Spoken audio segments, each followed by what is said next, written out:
si quieres, pues nada.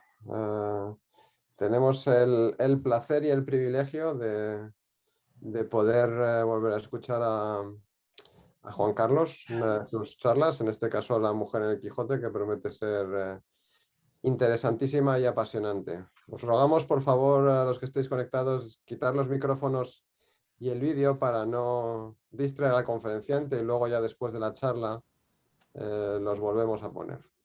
Así que adelante. Buenas noches, tardes, noches, no, ya no se puede decir tardes, noches, sino noches cerradas. Espero que estén todos bien. Lamentablemente todavía tenemos que comunicarnos a través del Zoom, pero en fin, esperemos que vendrán tiempos mejores, como siempre. Hoy el tema es, como bien saben, la mujer en el Quijote. Dos palabras primero sobre don Miguel de Cervantes Saavedra. Ven ahí un retrato. Claro, Miguel de Cervantes Saavedra, ni él ni su gente, sus coetáneos, sabían que iba a ser un genio. Por eso que de él no se sabe muchas cosas de su vida. Apenas este es la única pintura que se tiene de él. La hizo un Juan de Jáuregui, un poeta y pintor, coetáneo suyo, lo conocía, lo defendió muchas veces a Cervantes. Es lo único que se tiene de él. Y después las pocas cosas que se saben de su vida es porque él las fue contando, si no, ni siquiera eso se sabría. En todo caso, sabemos que nació en Alcalá de Henares, una familia, el abuelo era un juez, o sea, estaba bien acomodado, pero resulta que un día desapareció de la casa, así que dejó al padre de Cervantes encargado de toda la familia. Y lo interesante es que este padre era cirujano barbero, cirujano peluquero, o sea que es la persona esa que sacaba los dientes, más bien sacamuelas que cirujano, y peinaba, atendía a la barba, al pelo de la gente, y por eso tenía que ir de pueblo en pueblo y buscando clientes. Sobre todo acudía cuando había fiestas o grandes acontecimientos, porque la gente era cuando aprovechaba para revisarse un poco los dientes. En todo caso, eso fue muy importante para Miguel, porque fue conociendo diferentes regiones de España, diferentes ciudades, y eso le ayudó mucho, como veremos más adelante, cuando escribió El Quijote. En todo caso, a los 19 años ya tuvo un problema en Madrid y de pronto lo vemos ya en Italia. Italia, él iba buscando, claro, no pensaba ser escritor, él iba buscando ser secretario de alguna persona ilustre, sobre todo algún obispo, de ese tipo de personas para servirle como secretario, así vivir bien y poder dedicarse a escribir y a relatar. En todo caso, ahí ocurrió la batalla de Lepanto, entonces se alistó en el ejército, participó en ella, la famosa batalla de Lepanto, donde participaron, se sabe que más o menos 200.000 personas, 200.000 soldados entre uno y otro bando, y más de 500 barcos. Entre todo ese conglomerado, a él, saben que le lesionaron el brazo izquierdo, no se lo cortaron, no quedó manco, sino quedó, no podía utilizarlo, pero para él fue como si hubiera sido el gran héroe de la batalla de Lepanto. Él la recordó cuando ya pudo estar en España, ya dijo que era la más memorable y alta ocasión que vieron los pasados siglos y esperan ver los venideros. O sea que él se hizo el gran famoso como si fuera el único que hubiera participado en la batalla.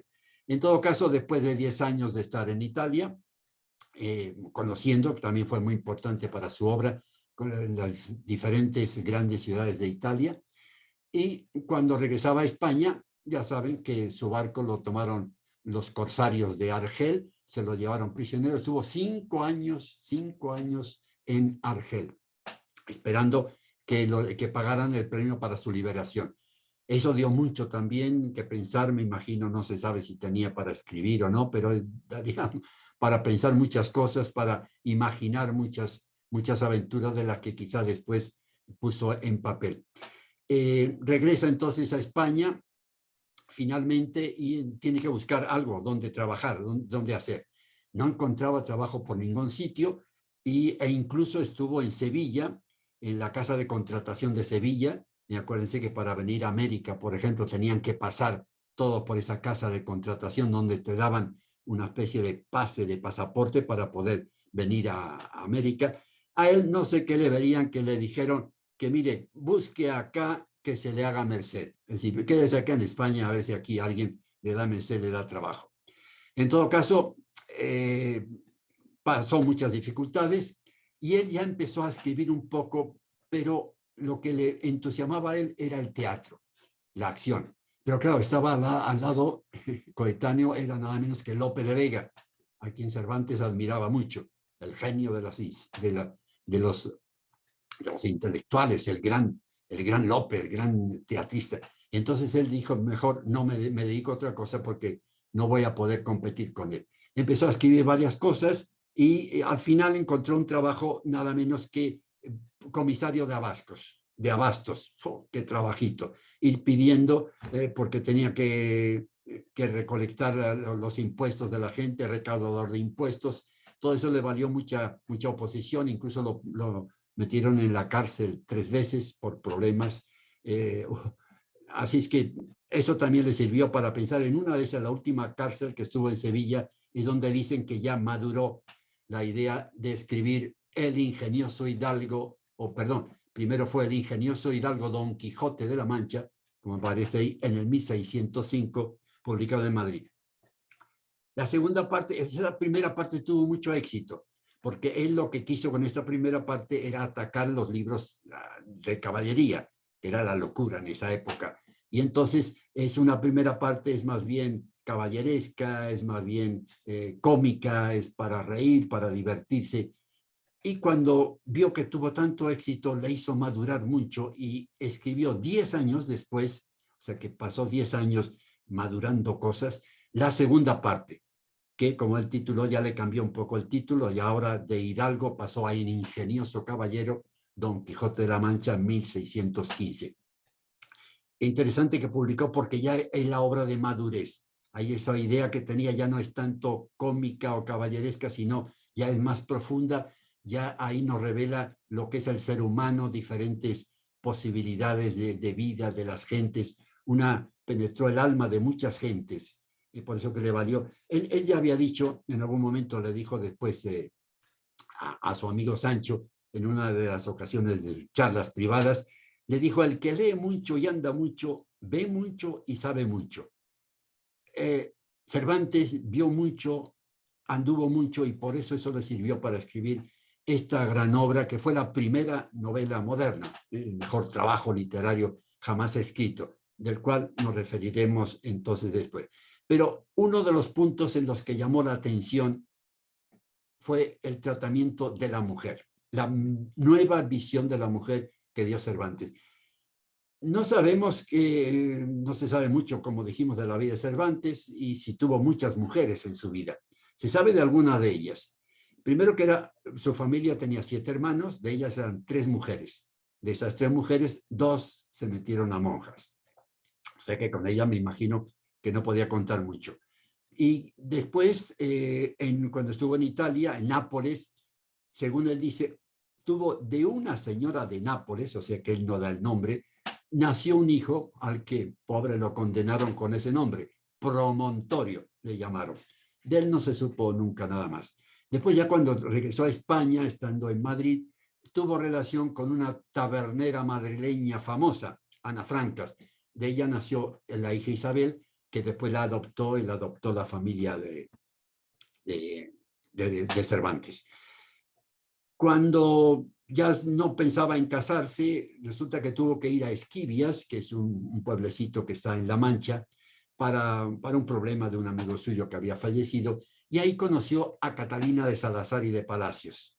Tenía 19 años la muchachita, él tenía 37, ya señor maduro, pues parece que se relacionaron, se casaron, fue un matrimonio al principio muy interesante, muy bueno, pero a los 3 años de casado él tuvo que irse buscando trabajo a Madrid, ella se quedó en Esquivias y un poco perdió la relación. En todo caso, la relación que duró más de 30 años, pero ya después ya no fue lo mismo que al principio. En todo caso, ella estuvo cuando falleció Cervantes en Madrid, lo acompañó, después se metió a monja y murió 10 años después. Esas son las únicas relaciones, así que sepamos, personales que tuvo Cervantes. En todo caso, dicen que a lo mejor de esta mujer se imaginó el personaje de Dulcinea. Dulcinea, como su nombre indica, es de dulce, y ese Nea es el nombre que le ponían a las personas, a los ídolos femeninos de la literatura de entonces, como Dorotea, Galatea, Melisea, porque otra cosa interesante de Cervantes es que su invento de palabras, sus neologismos, inventó muchísimas palabras, una de ellas esta Dulcinea, para reflejar su personaje literario. ¿Por qué? Bueno, porque el Quijote quería ser caballero andante y, como él mismo dijo, porque el caballero andante sin amores era árbol sin hojas y sin fruto, y cuerpo sin alma. Entonces, como tenía que tener ese personaje femenino ideal, él se hace un poco el Pigmalión. Acuérdense que Pigmalión, este héroe legendario de Chipre, que era un rey de Chipre, y las mujeres que él conocía, ninguna de ellas le satisfacía, no estaba muy conforme, y como le gustaba la escultura, empezó a esculpir la imagen de una mujer, lo que sería su mujer ideal. Y al final, después de meses y años incluso, logró una figura ideal, su mujer ideal, y fue a Afrodita, le dio vida, etc. No sabemos después qué pasó, pero en todo caso dio vida y digamos que se pudieron casar. El nombre de este personaje era Galatea, que después lo va a utilizar Cervantes, Galatea, que significa blanca como la leche, y va a aparecer después este personaje. Es un personaje entonces ideal, es el amor caballeresco de Don Quijote, una mujer idealizada, Dulcinea del Todoso, pero claro, tenía que buscarle a esa mujer esa idea pensada, tenía que ponerla en un cuerpo humano, carne y hueso. Y entonces él la concentró en una mujer real que fue Aldonza Lorenzo, ese nombre que diferencia entre Dulcinea y Aldonza Lorenzo, como se diría entonces, que era una campesina que él había conocido de joven, una campesina que además era famosa por salar jamones, y que muchas veces olía más a ajo que a otra cosa, y a él ya esa era su Dulcinea. En todo caso, esta mujer, Dulcinea, en sí era un amor platónico, unilateral, porque claro, no, era ideal, no existía, idealizado, secreto y digamos hasta masoquista, porque era un poco utilizaba con ella el vocabulario de los amantes ciegos. Hablaba de que ella, tu hermosura me desprecia, amada enemiga mía, bella ingrata. Siempre que se dirigía a ella, siempre le reprochaba que no le respondiera. Claro, ¿cómo le iba a responder si era una mujer que no existía? En todo caso, él desde el primer momento, él la toma como la perfección en mujer. Y dice que la quería por su alma noble, franca y recatada, efecto de la superabundancia de su corazón. Es decir, una mujer imposible. En un momento dado, la duquesa, ya veremos después, la duquesa, habla con él y le cuenta entonces que Sancho le había dicho que esta mujer Dulcinea que no existía. Y entonces le replica a él diciéndole, Dios sabe si hay Dulcinea o no en el mundo, o si es fantástica o no es fantástica. Y estas no son de las cosas cuya averiguación se ha de llevar hasta cabo. Quiere decir, a mí no me importa si existe o no. Para mí lo importante es tenerla como imagen, tenerla como ideal. Es un poco quizás lo que ocurre a todas las personas, a los hombres para tener una mujer o a las mujeres para tener ese hombre ideal de su vida, ese hombre ideal con el que quizás después se casan o lo tienen como ideal, que a veces corresponde con la realidad o a veces no corresponde con la realidad, o a veces la realidad es superior a esa imagen que se ha creado. Pero en fin, sea cual sea la interpretación, Dulcinea, como vemos, ha quedado como la dama ideal que impulsa nobles ideales. Eso en cuanto a lo ideal, pero en cuanto a lo irreal, Bueno, sabemos que la mujer en el siglo XVII había tres tipos de mujeres que aceptaba la sociedad patriarcal. Era la mujer, esposa y madre, sujeta a lo que mandaba la sociedad.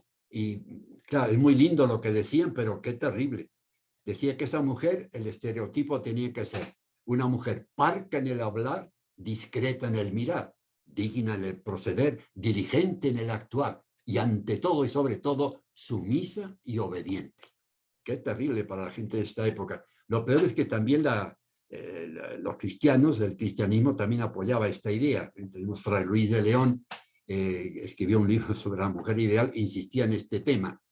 En cuanto a ellas decían, qué cruel destino, el de las mujeres, escribieron ellas, pues vivimos bajo la esclavitud de tantos miramientos. Otro tipo era el de la mujer maligna, considerada maligna, bruja o prostituta, que decían en esa época, vana superstición en un mundo de sexo y de pecado. Claro, en esa época existía la prostitución, sí, pero como un mal menor. Gente que no tenía otra cosa, o era mujer y se casaba, o era, como veremos después, monja, que busca refugio en la vida de un convento. Entonces quedaban estas que no tenían otra cosa más que la prostitución. Incluso después vemos a una de las prostitutas que van a hablar después. Ella dice que ejercía esa prostitución por desengaños y malos sucesos le habían traído a aquel estado, que decir que por ella no hubiera sido, pero la vida la obligó a eso. Pero ¿qué tiene entonces? A pesar de estas, hay una gran variedad y riqueza de personajes femeninos en el Quijote. Esta obra magistral de Cervantes, hay más de 500 personajes y de ellos 52 son de mujeres, pero son de mujeres de todo tipo de mujer. Por eso que es raro que habiendo tenido contacto, al menos que sepamos, con tan pocas mujeres, sin embargo, él haya conseguido escribir tantos personajes de mujeres diferentes y muchos de ellos, como vamos a ir viendo, extraordinarios. Así, por ejemplo, estaba el ama y la sobrina, que eran las personas de la familia directa del Quijote, eran servidoras, sumisas, incultas, o sea que apenas cuentan. Estaba así muy importante Teresa Panza, que era la esposa de Sancho Panza. Ella es un poco el modelo de la mujer trabajadora, mujer de campo, sufrida, realista, sí, no sabía mucho, pero de lo que le tocaba el vivir cotidiano, ese sí lo tenía asegurado. Y es interesante porque siempre me gusta decir que el Quijote no es solo muy importante o interesante por las ideas que refleja, sino también por cómo cuenta las cosas. Esas frases del Quijote algunas son extraordinarias. Por ejemplo, en una de las cartas que Teresa Panza manda a Sancho, cuando ya lo iban a nombrar, o estaba nombrado ya gobernador de la ínsula Barataria, entonces Teresa Panza, como una nueva rica, se pone muy contenta, empieza a imaginar ya lo que va a ser, los vestidos que va a tener, etcétera. Y entonces le cuenta en una carta a su esposo que a Sanchica, tu hija, se le fueron las aguas sin sentirlo de puro contento. Así que se le fueron las aguas de emoción al saber que iba a ser ya hija de un gobernador de una isla. Está después la duquesa que presenta una mujer noble, culta y aburrida de la vida ordinaria. Acuérdense que ya habían terminado las guerras contra los árabes, entonces contra los moros, y entonces estaba un poco desocupada esta gente y no sabían qué hacer en sus grandes posesiones. Y esta duquesa, lo único interesante es que es en un momento en la segunda parte del libro, cuando un día el Quijote está con Sancho y de pronto ve a lo lejos que hay una señora con un caballo y varias damas alrededor. Y entonces, intrigado, le dice a Sancho, le manda, oye, vete a ver a aquella señora que parece de alta alcurnia y dígale que quiero ir a saludarla. Va Sancho y resulta que esta duquesa es la que revela, y cuando le habla a Sancho dice, ¿cómo? Tú eres Sancho, el escudero del gran Don Quijote de la Mancha. Sí, sí. Resulta que ella había leído el primer libro y entonces quiere invitarlo a Quijote y a Sancho a su castillo. O sea, ¿qué quiere decir? Que en el segundo libro ya hay un contacto con el primero, un personaje del segundo libro ya habla de los otros como si fueran realidad, por todo el éxito que había tenido el primer libro. En todo caso, invitan al Quijote y a Sancho, pero hay un pasaje de donde se ríen de ellos. Al final, Quijote y Sancho muestran que son más astutos que el duque y la duquesa, y le dan muchos ejemplos de personalidad y de vida. Está la Tolosa y la Molinera, dos damas prostitutas. Está Lucinda, una personaje, una mujer que prefiere suicidarse en vez de casarse con alguien que no ama. Es un tema muy importante en el Quijote. Yo me caso con alguien con quien me ame, ya veremos después. Está Zoraida. Zoraida es una musulmana que ayuda a liberarse a unos cristianos, y con ella quiere demostrar que las virtudes, entre ellas la bondad, son independientes de las razas y de las creencias. O sea que se puede ser bueno aunque sea de cualquier religión que sea. Camila, otro personaje, es víctima del curioso impertinente. Su esposo le pone su amor en juego, un poco el tema de los celos. Quiteria está la hermosa, prometida al rico Camacho, que es también el tema de las muchachas que son hijas de gente agricultores, de gente pobre, y que viene un rico a comprarle a la hija que es joven, a un rico Camacho que era ya mayor, y que tienen que venderla un poco a la venta de la mujer. Aquí termina bien esto porque viene el novio de Quiteria y la salva. En fin, hay un montón de personajes, como dijimos, más de 52. Yo quiero retenerme aquí, porque el tiempo pasa muy rápido, en 3 personajes que se me hacen muy interesantes de comentar, que son Dorotea, ya veremos, es estupenda, culta, bella. Está Marcela, que es independiente, libre, y la Maritornes, que es una prostituta, desinhibida, ruda e inculta. De ellos entonces vamos a referirnos, pero ¿qué pasa con todas estas mujeres? Lo importante es que Cervantes con ella rompe moldes. Y acuérdense que hasta entonces la literatura, la mujer, como hemos visto antes, la mujer del siglo XVII, era menospreciada, no era parte de la sociedad casi, o parte de la sociedad esclava. No podían hablar, no podían participar en nada. Y Cervantes muestra esos personajes ya humanos, son mujeres, son personajes reales, igual que los hombres. Ese equilibrar hombre y mujer en literariamente iguales. Eso es lo que consigue Cervantes en el Quijote. Presenta mujeres fuertes, independientes, que ellas cogen su vida. Al contrario de lo que la literatura había expresado hasta entonces, que eran mujeres débiles, dependientes, sumisas, etc. Cervantes muestra entonces en esta obra que esos personajes además tienen formación femenina, académica. O sea, son mujeres que saben, que han estudiado, que han leído, que están instruidas. Incluso en esta época, acuérdense que estaba aquí ya en América, Sor Juana Inés de la Cruz, son de la misma época, del siglo de oro, y ella la que luchó también justamente para defender a la mujer que pudiera estudiar, que pudiera aprender. Acuérdense, Sor Juana Inés se disfrazaba o se quería disfrazar de hombre para poder ir a la universidad. Ella la que le respondió a un obispo: las letras sacan a la mujer de su natural estado de obediencia. O sea que esta formación académica de las mujeres es una cosa nueva que aparece en la literatura y que la presenta Cervantes en esta magnífica obra. Libertad, independencia y dignidad son los 3 valores que está defendiendo en casi todas las mujeres que presenta el amigo Cervantes. Y empezamos con la bellísima Dorotea. Dorotea, como su nombre indica, Doros es regalo y Zeus es Dios, o sea que Dorotea es regalo de los dioses o de Dios. Es el prototipo de la mujer fuerte del Quijote por su hermosura. Pero claro, en aquella época, lamentablemente, quizás todavía en nuestro mundo, hermosa a veces quiere decir también tonta. O sea, por ser hermosa se calificaba un poco así, es muy linda, es muy hermosa, pero es medio tonta. En cambio, no, aquí presenta un personaje que es hermosa, pero es inteligente y tiene autoridad moral. O sea que ella, como vamos a ver, tiene su idea y se defiende y lucha por recuperar el respeto ante las 3 partes importantes. Respeto ante la sociedad por lo que ocurrió, vamos a ver, respeto a sus padres y por su honor personal lucha encarecidamente, como vamos a ver. Ahí está la fotografía de Aitana, Aitana, la actriz española que le filmaron una película sobre Dorotea que tiene de la televisión española. ¿Cuál fue el drama de Dorotea? Bueno, Dorotea era una labradora humilde, o sea que ella estaba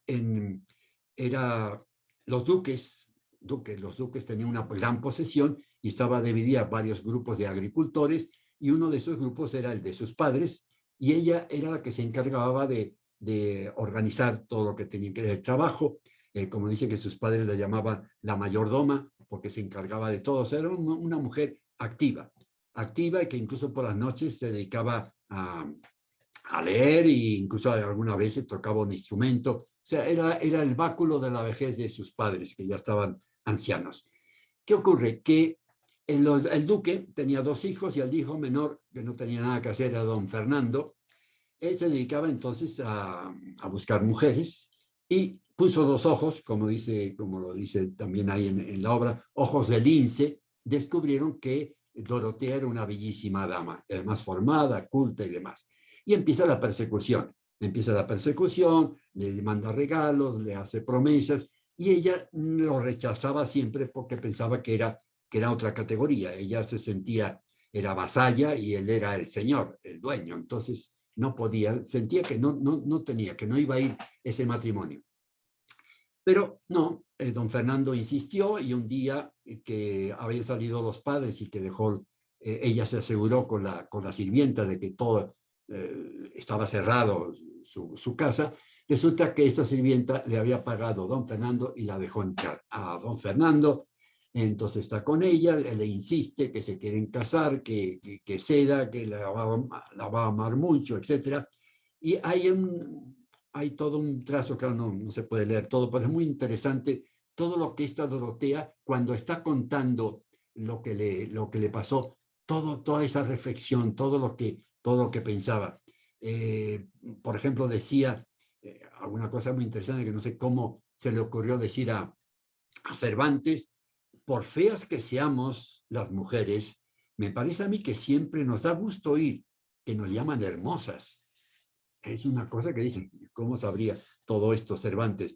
Otra sí que está pensando Dorotea mientras el otro la está asolando, don Fernando. Me daba un no sé qué de contento verme tan querida de un tan principal caballero. Sí, pero a pesar de todo, ella piensa que eso, por un lado estaba todo eso, pero por otro lado estaba su honestidad. Ella no podía ceder. Pero recapacitando, cuando ella explica todo lo que le pasó en ese momento, ella pensó: estoy aquí sola, él es más fuerte que yo. Si consigo que él me prometa matrimonio, me salvo. Pero si no, entonces va a ser mi perdición, porque ¿quién me va a creer que este señor abusó de mí? Entonces, pensando en eso y con las promesas que él le hizo jurar, ahí está señalando ante la Virgen, jurar que iba a ser su esposa, que le iba a ser su esposa, que no tuviera problema, le juraba por Dios, por la Virgen, y además tenía como testigo ahí a la sirvienta. Como suele subir en estos casos, al día siguiente desapareció, empezó a buscarla por todos lados y no lo encuentra por ningún sitio. Y ahí, ya deshonrada, sale dispuesta a buscar a su burlador, el burlador. Recuerden que en esta época también es cuando se publicó el burlador de Sevilla. Acuérdense, el burlador de Sevilla es el personaje creado por Tirso de Molina, el que crea el personaje de Don Juan, el hombre que se ríe de las mujeres, que las engaña, les miente y después se burlan de ellas. Lo interesante es que en este libro, en esta obra de teatro, es el padre de la última que es violada por don Juan, que es Ana de Ulloa. El padre, don Gonzalo, es el que viene después de muerto a vengarse y que lo lleva al infierno. Lo venga él.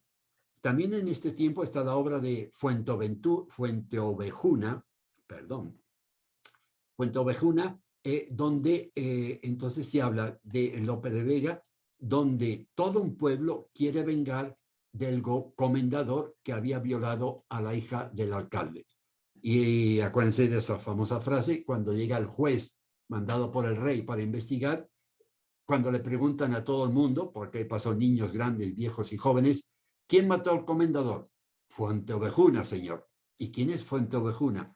Todo el pueblo, señor. O sea, que un hombre o un pueblo. Pero lo interesante de Cervantes es que no permite que otro, sino que la misma persona, en este caso una mujer, que ella sea la que se vengue del burlador y que pueda recuperar entonces ese honor perdido. Muy importante porque el honor del padre y de la familia dependía de la hija o de la esposa, si fuera esposa. Entonces, que la virginidad de la hija, si la perdía, se acababa el honor no solo de ella, sino de toda la familia. Entonces, Dorotea quiere recuperar el encuentro con don Fernando para que se case con él legítimamente y entonces ya recupere su honor. El problema es que se enfrenta a un mundo en el que está totalmente desprotegida. La prueba de ella es que sale de esa casa y el muchacho que le ayuda a buscar, después de 3 días caminando, buscando pueblo en pueblo a don Fernando, quiere abusar de ella. Después lo puede rechazar. Pocos días después va a un campo para trabajar un poco y se entera el dueño del campo, que es mujer, también la quiere violar. En todo caso, que después de todos esos desastres, se viste de hombre para así poderse defender y que no la ataque. Y es en eso cuando, estando descansando en un momento, vestida de hombre, está refrescándose en un río, refrescándose los pies, que por cierto lo describe perfectamente Cervantes. Resulta que ahí el cura, Cardenio el Barbero, que ven atrás, están buscando en ese mismo bosque a Don Quijote. Don Quijote se había ido ahí a hacer penitencia. Entonces estos señores la descubren, muy bien descrito en el Cervantes, que de pronto ven que eso que creían que era un joven, dice, sacudiendo la cabeza a una y otra parte, se comenzaron a descoger y desparcir unos cabellos que pudieran los del sol tenerles envidia.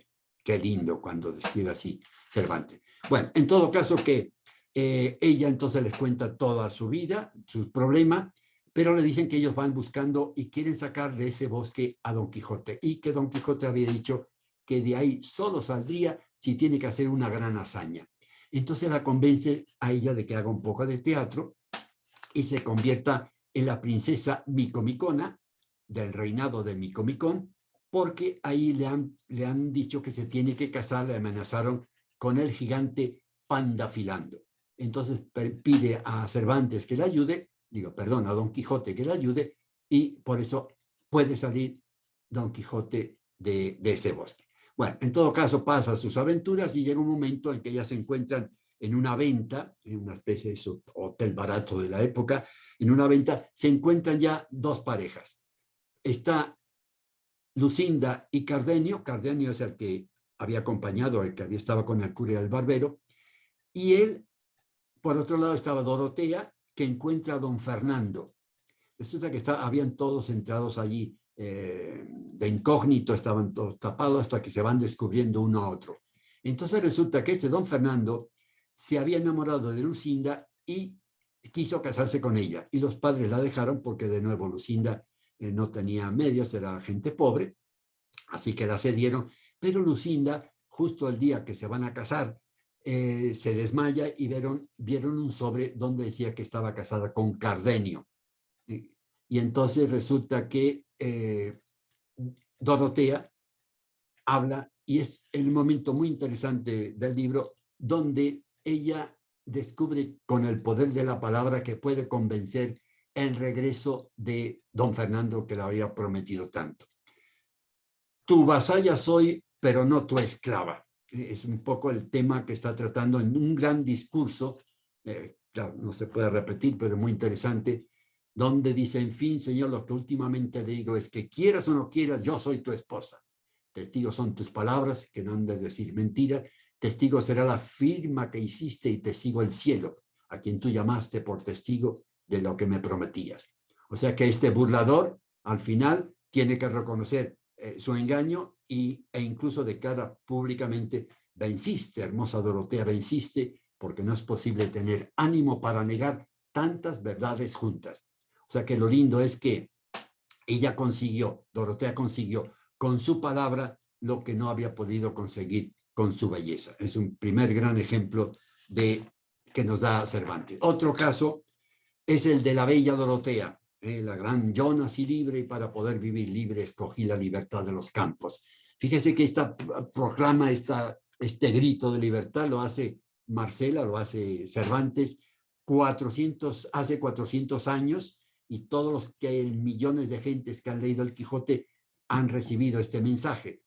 Y solo medio siglo y medio después, en la Revolución Francesa, fue cuando se crearon por primera vez la Declaración de los Derechos del Hombre, que se llamó entonces, donde en el artículo primero decía: los hombres nacen y permanecen libres e iguales en derechos.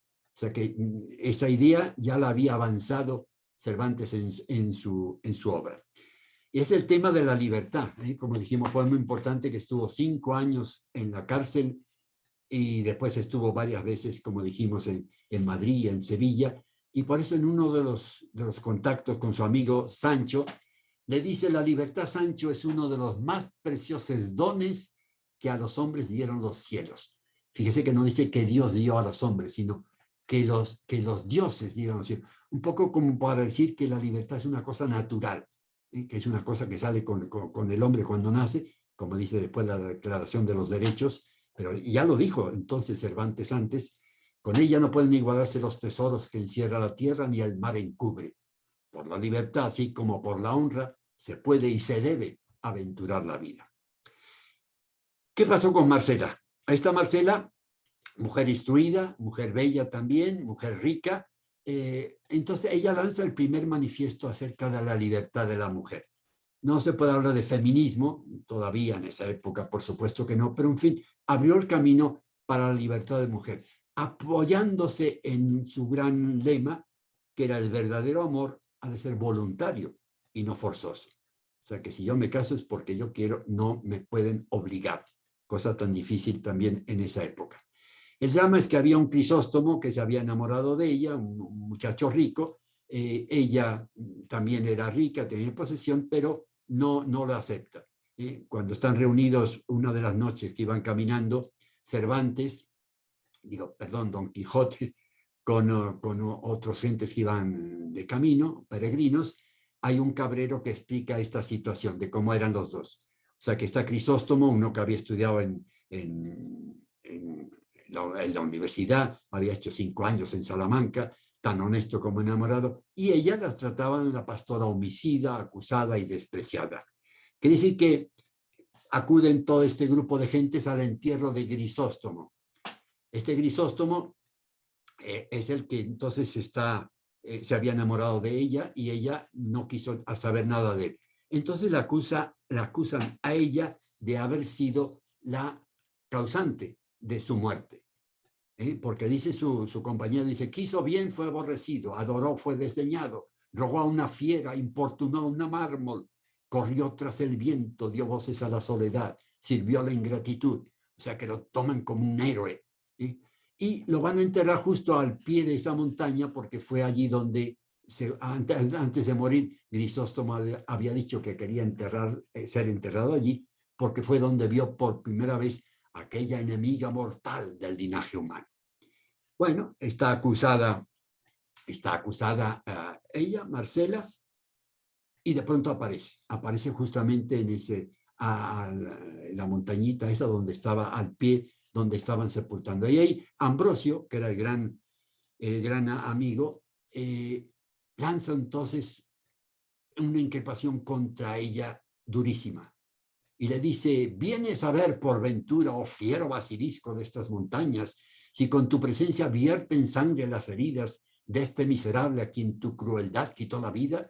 O sea que la trata de poco menos que asesina. Y entonces ella toma la palabra, después que terminó de criticar al otro, y lanza un canto revolucionario a la libertad de la mujer. esa libertad de la mujer que tiene el derecho para elegir y que la dejen en paz. Y entonces es larguísimo, claro, lo que dice, pero en síntesis primero habla de la belleza. Y ella dice, el cielo, hízome el cielo, digo, con estas palabras son tan lindas, hízome el cielo, según vosotros decís, hermosa, y de tal manera que me amáis, a que me améis os mueve mi hermosura. O sea, que me amáis porque soy hermosa. Y entonces, por ese amor que me mostráis, queréis que yo esté obligada a amaros. Y entonces le refuta, y si fuera lo contrario, si fuera fea, yo también os diría que estáis obligados a quererme aunque sea fea.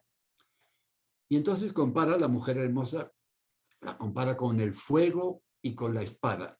Entonces dice, el fuego no te quema si no te acercas a él. Y una espada no te cortas si no te acercas tampoco. Y entonces ella dice, yo soy fuego apartado y espada puesta lejos. O sea que si yo, no habiéndole dado ninguna esperanza a Grisóstomo, si se murió es porque confió en él y no en lo que yo le había prometido, que era nada. En todo caso, ella primero fue la belleza y después se proclama totalmente independiente. Y entonces le rebate todo lo que había dicho su amigo contra ella, ella se lo rebate. El que me llama fiera y basilisco, basilisco ese animal, el dueño del príncipe de las serpientes que con solo su mirada ya mataba a la gente, déjeme como cosa perjudicial y mala. El que me llama ingrata no me sirva. El que desconocida no me conozca. Quien cruel no me siga. Esta fiera, basilisco, ingrata, cruel y esta desconocida, ni los buscará, servirá, conocerá, ni seguirá a ninguna parte. Ese discurso ya da argumentos y además Cervantes lo muestra muy bien con esa musicalidad de sus palabras. Y termina diciendo el gran mensaje, yo nací libre y para poder vivir libre escogí la libertad de los campos. Los árboles de esa montaña son mi compañía, las claras aguas de estos arroyos mis espejos, con los árboles y con las aguas comunico mis pensamientos y mi hermosura. Ahí lanza entonces Cervantes un grito a la naturaleza, la valoriza esta naturaleza, justo también como se suele hacer o se está haciendo hoy día. En todo caso, termina con una frase muy linda, una metáfora sobre lo que es la vida. Dice, tienen mis deseos por término estas montañas, y si de aquí salen, es a contemplar las hermosas del cielo, montañas hermosas del cielo, pasos con que camina el alma a su morada primera. ¿Qué pasó? Que terminó esto y se fue de la montañita, y antes de que nadie se moviera, Don Quijote, alzando la voz y poniendo su mano en el puño de su espada, gritó, ninguna persona de cualquier estado o condición que sea se atreva a seguir a la hermosa Marcela, so pena de caer en la furiosa indignación mía. O sea que ahí Cervantes mató dos pájaros de un tiro. Por un lado, hizo que Marcela a ella se defendiera, no tuvieran que defenderla a ningún hombre. Y por otro lado, el hombre que había corrobora lo que ella dice y la apoya. O sea que, por si no fuera suficiente su fuerza, él como hombre también la apoya. Y además, Don Quijote. En fin, la mujer decidida e independiente es uno de estos personajes favoritos de Don Quijote. Y veo que se pasa el tiempo y da pena. Pero bueno, vamos a atacar entonces la última parte para dejarnos, porque el Quijote, como vamos diciendo, ha sido una obra genial, donde han pasado cientos de personajes, todos diferentes, mujeres diferentes, cosas serias, cosas tristes, pero también cosas cómicas y alegres. Dijimos que la primera parte del Quijote fue más bien caballeresca y cómica, y ahí incluimos este personaje de Maritornes y lo que sucedió con ella. Es uno de los episodios más cómicos del Quijote, donde utilizan el amor, pero nunca está hiriendo.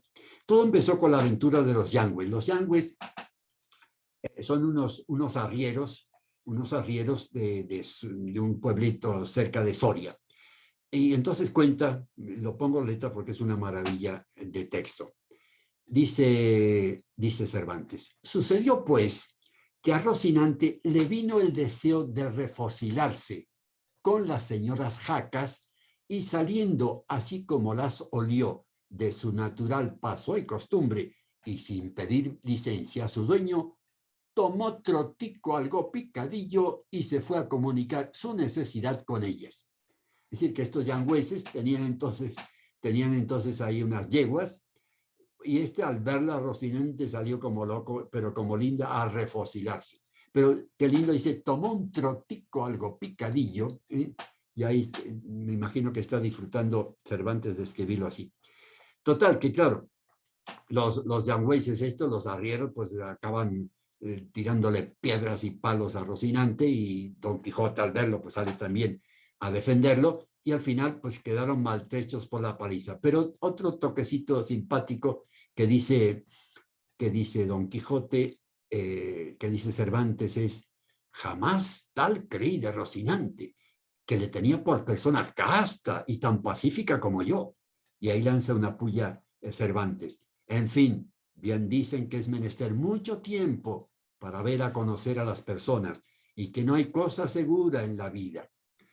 En todo caso, ya maltrecho los dos, el pobre Sancho pone en su burra a Don Quijote, y llegan a una venta. Estas ventas, que eran lugares donde se encontraba la gente en los caminos, como especie de refugio. Y allí, al llegar a la venta, la reciben tres damas. Leandra, que es la mujer de Palomeque, que era el dueño de esta venta, de este lugar popular. Su hija, y muy importante, era una doncella, muchacha y de buen parecer. Y después estaba Maritornes. O sea que las tres lo atienden. Y esta Maritornes, como personaje, es una criada, como se decía entonces, como utiliza el término que utiliza Cervantes, para no decir prostituta, era amiga de hacer favores, o en otros momentos dicen moza del partido o moza de fortuna. En todo caso, la descripción de Maritornes no tiene pérdida. Dice: servía en la venta a sí mismo una moza asturiana, ancha de cara, llana de cogote, de nariz roma, de un ojo tuerta y del otro no muy sana. Verdad es que la gallardía del cuerpo suplía las demás faltas. No tenía 7 palmos de los pies a la cabeza, y las espaldas, que algún tanto le cargaban, le hacían mirar al suelo más de lo que ella quisiera. Bueno, en todo caso, es que, como están albergados ahí, estaba entonces Don Quijote, que lo mandan ya a este lugar. Era un lugar muy rudimentario estas ventas, y entonces lo mandan lo que sería el dormitorio, que apenas unos camastros, y lo colocan ahí entonces primero a Don Quijote, después está durmiendo Sancho, y después allá al fondo hay un arriero. Y un arriero como lo diría, los que arreaban los caballos, iban de un sitio a otro. Y cuando llega la noche, por supuesto, está todo en silencio, no se mueve apenas en el gran patio de entrada. Siempre conservaba un fuego, pero en los cuartos de este dormitorio amplio, pues estaba todo oscuro. Y resulta que había el arriero concertado con ella que aquella noche se refocilarían juntos. Entonces está la noche oscura, está el silencio, como el tango, silencio en la noche, ya todo está en calma, cuando entra Maritornes, y con el primero que se topa es con Don Quijote. Y Don Quijote, al sentir la presencia de una mujer, la agarra, y justo en ese momento estaba soñando que había llegado a un palacio, y que la princesa, la princesa viene, hija del rey, viene entonces a entregarse al Quijote. Y entonces el Quijote, ya despierto, pero con el sueño todavía encima, le responde a Maritornes: aunque de mi voluntad quisiera satisfacer la vuestra, o sea que venía a tentarle, fuera imposible. Es por la fe que tengo dada a la sin par Dulcinea del Toboso. O sea que ahí, pero la tiene agarrada y no la suelta. Y le está diciendo que con mucho gusto condescendería, pero que él tiene a Dulcinea y no puede ofenderla. ¿Qué pasa? Que en este momento empiezan los dos a moverse. Ella quiere salirse, él la retiene, y como el lecho, que era un poco endeble y de no firmes fundamentos, dio consigo en el suelo, o sea, cayeron los dos. En esto el arriero, que estaba en el otro extremo, al oír tanto ruido, viene y a ver qué pasa, y claro, lo primero que siente son patadas y manotazos, y empieza a defenderse también. Y ahí se produce el caos total, Porque, ¿qué pasa? El dueño de la venta que oye ruido viene también con una pequeña luz y cuando entra en la luz le dan un tortazo, un topetazo y se cae la luz y queda todo oscuro. Y dice entonces Cervantes, y como quedaron a oscuras, dábanse tan sin compasión todos a bulto que a donde quiera que ponía la mano no dejaban cosa sana. Y de esa novela que parecía burlesca, una cosa que Charlie Chaplin le hubieran gustado actuar así, de ese tipo, de ahí pasa a ser una comedia policíaca casi. ¿Porque qué? Resulta que los cuadrilleros de la Santa Hermandad era una especie de policía, la Santa Hermandad Vieja de Toledo. Estos iban por las ventas, por si había problemas o por si había bandoleros o ladrones, etc. Él estaba justo esa noche ahí y al oír el ruido, el bochinche, entonces entra y lo primero que ves, claro, es al pobre Cervantes que está tumbado ahí en el suelo. Y entonces grita de nuevo, ciérrese la puerta de la venta, miren que no se vaya nadie, que han muerto aquí a un hombre.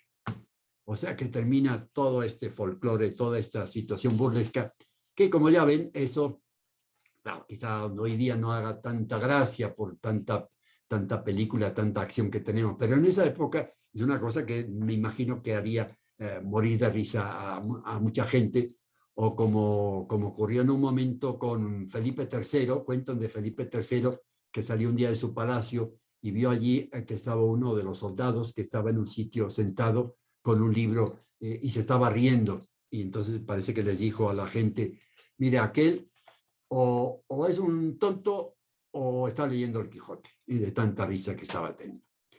En fin, esas son un poco la perspectiva que se puede dar de las mujeres en Don Quijote, mujeres que hubo de todo tipo, como hemos dicho, vimos que había duquesas y pastoras, había otras que son ricas, otras son pobres, hay unas cultas, analfabetas, unas que son doncellas, otras son prostitutas, dóciles y apasionadas, en fin, hay todo tipo de mujer, que es lo importante con lo que colaboró Cervantes, y fue una cosa nueva y única en la historia, y que tardó mucho tiempo en que se presentaran en la literatura mujeres como esa.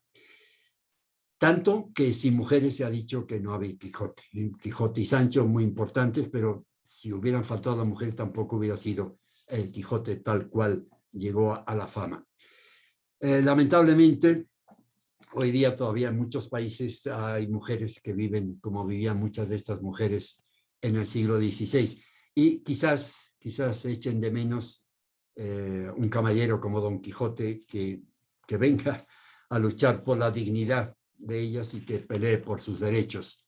Porque, como bien dijo León Felipe, el poeta español, conocido aquí mucho en México, ya no hay locos, amigos, ya no hay locos. Se murió aquel manchego, aquel estrafalario fantasma del desierto, y ni en España hay locos.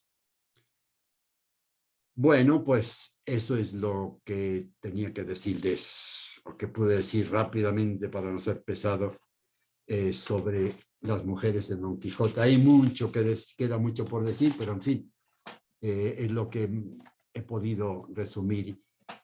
Tiene la palabra ustedes y, por supuesto, si hay preguntas, comentarios, opiniones, con mucho gusto podemos responder. Muchas gracias, Juan Carlos, por la charla excelente como siempre. Abrimos ahora los micrófonos y las cámaras, si queréis, para la gente.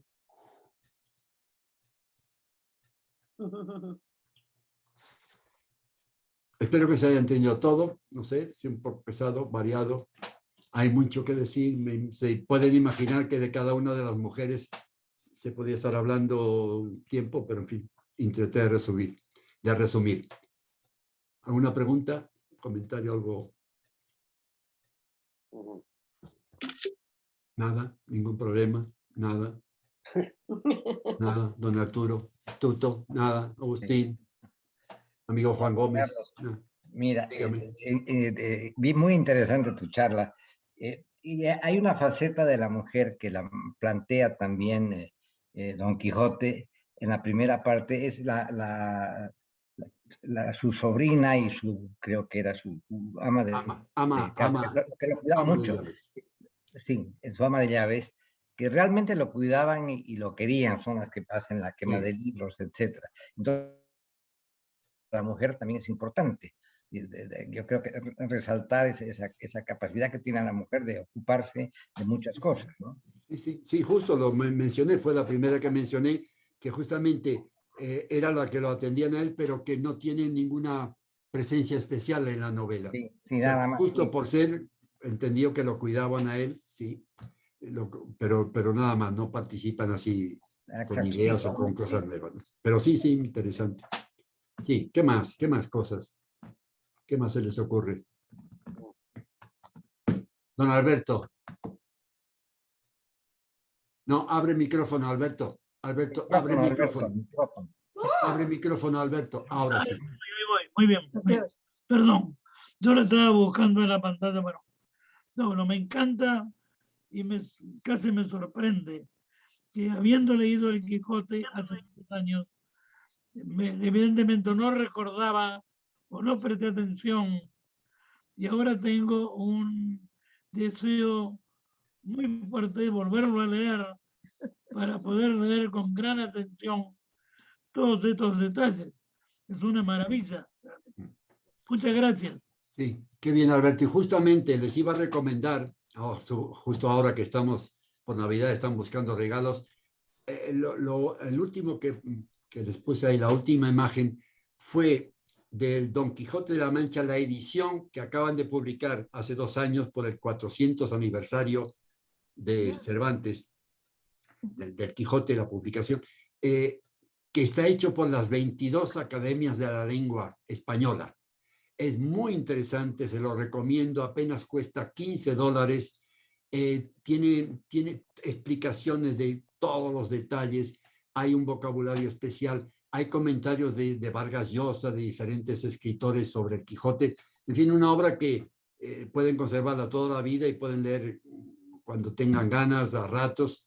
Hay que recordar que el Quijote no es un bestseller, no es una novela para leer. No, hay que leerla tranquilo, tomarse su tiempo, leer diferentes pasajes, son muchos, entonces no abusar, no comer demasiado porque entonces se llenan pronto y lo aborrecen. Pero de a poco sí, sobre todo lo lindo es el lenguaje que utiliza Cervantes, es una maravilla, es un deleite a veces oír sus descripciones, uno saborea la lengua, ¿eh? Por eso que dicen que es el sinónimo de castellano, es la lengua de Cervantes.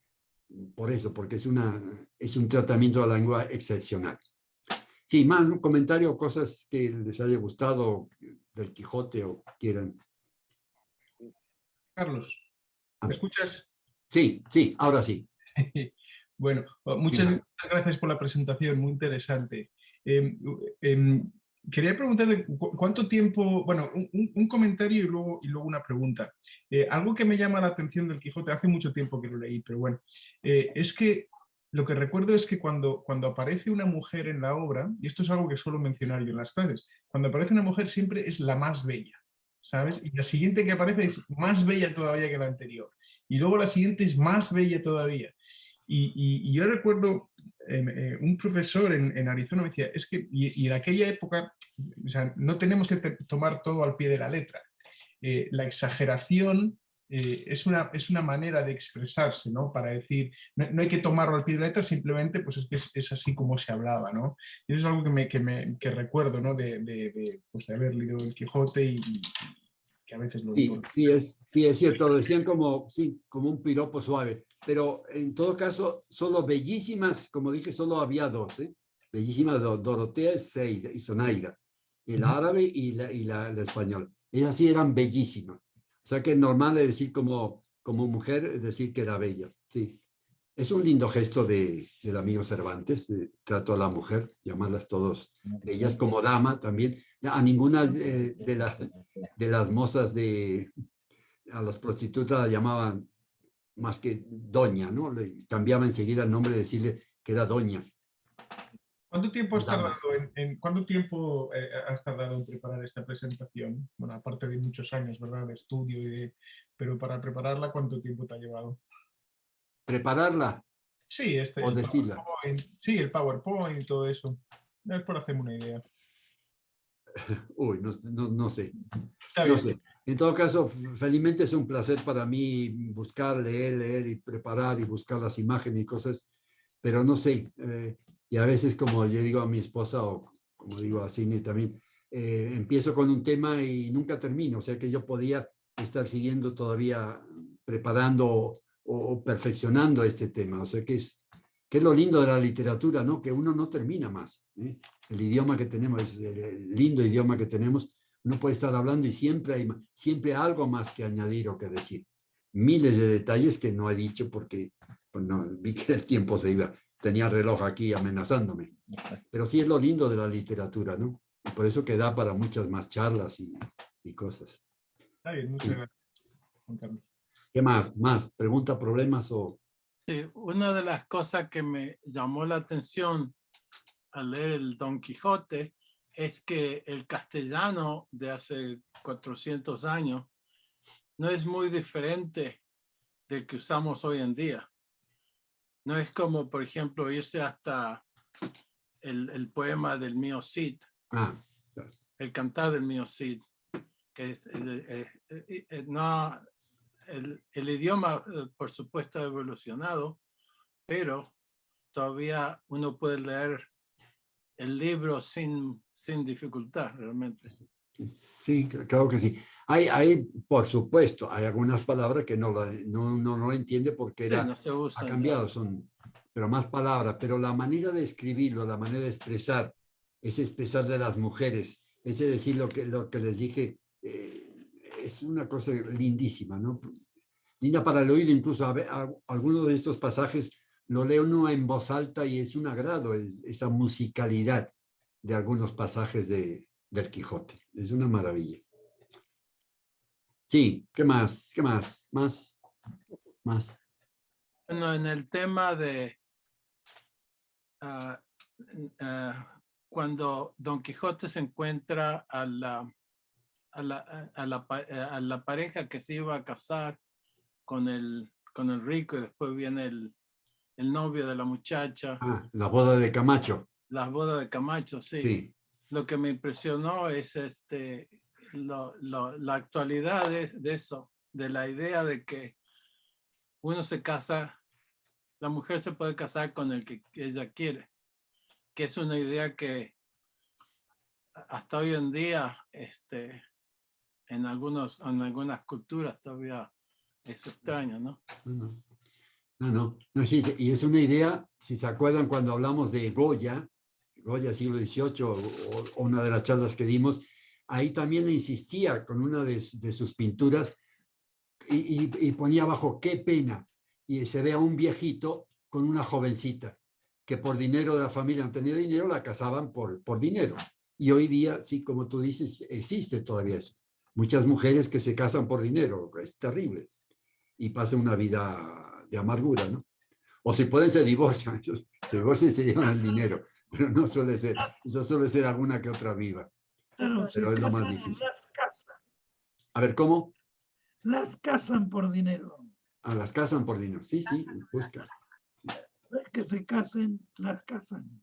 Las casan por dinero, sí, señor. Y hubo también justamente hablando de Goya, en esa época la obra de teatro de Fernández de Moratín, El sí de las niñas.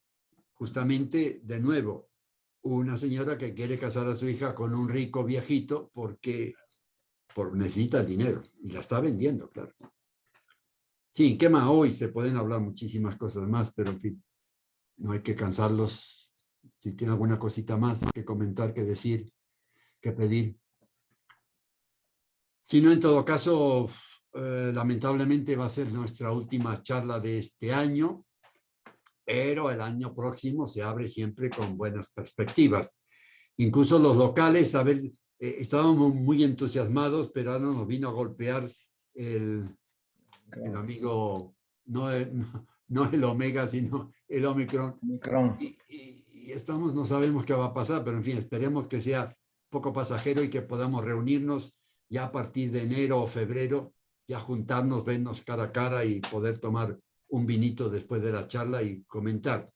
Hay además, hay por ahí un pianista ya español que nos han prometido de la embajada. Así que hay cosas. Vamos a seguir viéndonos. Acuérdense que si ustedes están ahí, si ustedes siguen, la Casa de España sigue. Si ustedes no están, entonces no vale la pena y nos moriremos. Así es que si están, con mucho gusto seguiremos trabajando y haciendo lo posible para entretenerlos y para ilustrarlos con cosas interesantes. Esperamos Gracias, que... doctor Moreno. Sí. Esperamos que no haya omega, ¿no? Porque omega es la última letra. Justamente eso comentábamos, estábamos comentando antes con nuestro presidente, el doctor Chocrón. Sí, que la omega, la omicron es O chiquita del alfabeto griego, pero la O grande es la última y es el fin del mundo. Así es que sí, esperemos que tardemos mucho en llegar, o que no llegue nunca esa omega. Dios quiere. Señor presidente, su última palabra para cerrar este año. La gente quiere abrir las cámaras, hacemos una foto. Claro que sí, la foto de despedida para figurar en la historia y en la tradición. A mí me vais a Elvia, que no la había visto. Pero mi cámara no funciona por algún motivo. No pasa nada. Vemos tu nombre. Pues a ver. Pero muchas gracias, Juan Carlos. Me ha gustado mucho la presentación.